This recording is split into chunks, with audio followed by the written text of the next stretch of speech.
Nous arrivons enfin à l'aéroport le 30 décembre 2009, 3 heures à l'avance tel que demandé lors des vols internationaux. L'aventure s'amorce enfin. 7 heures de vol plus tard, Londres et sa livre sterling nous coûtent la peau des fesses. Notre visite se limite donc à circuler dans les artères du centre-ville afin de prendre quelques photos qui prouveront notre courte présence dans les rues remplies d'histoire et de charme de la ville de Londres.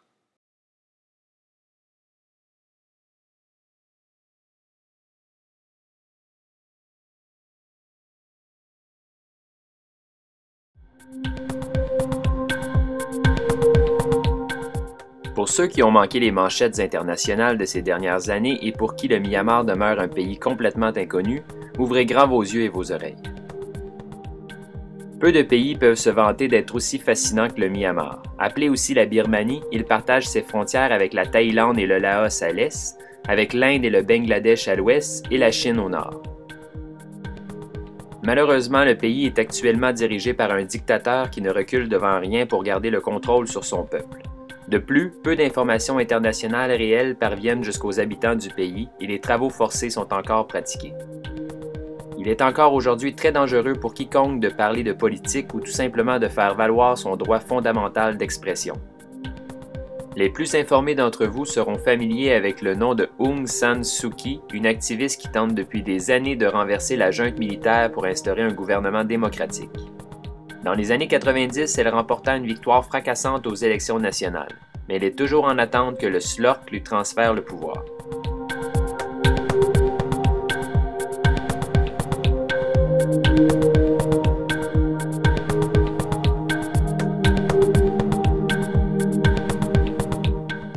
On oublie très vite la conjoncture politique en arrivant au Myanmar. La gentillesse et surtout le sourire des gens rencontrés permet de mettre vite à l'aise quiconque ayant assez de détermination pour remplir la tonne de formalités nécessaires pour venir visiter le pays. Le tourisme en est encore à son étape embryonnaire et les Birmans sont extrêmement accueillants avec les pèlerins au sac à dos.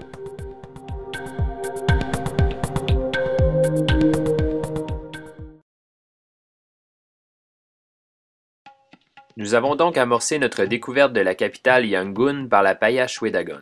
Le temple vieux de 2500 ans est impressionnant. En plein cœur de la ville, ce petit havre de paix 100% bouddhiste est le lieu idéal pour venir méditer.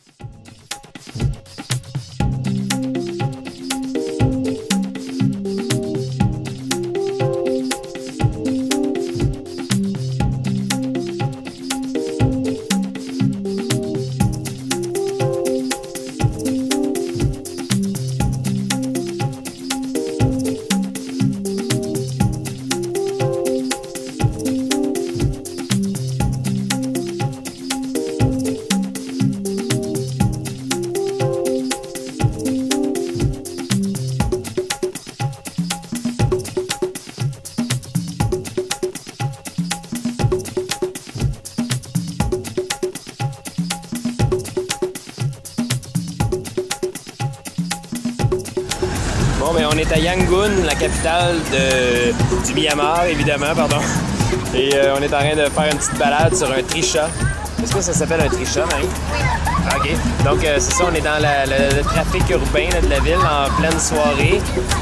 Puis pour environ 1000 kyats, qui équivaut à peu près à 1 $, là, on va se faire une bonne ride, je dirais d'environ peut-être une quinzaine de minutes pour se rendre à notre hôtel. Donc, à plus!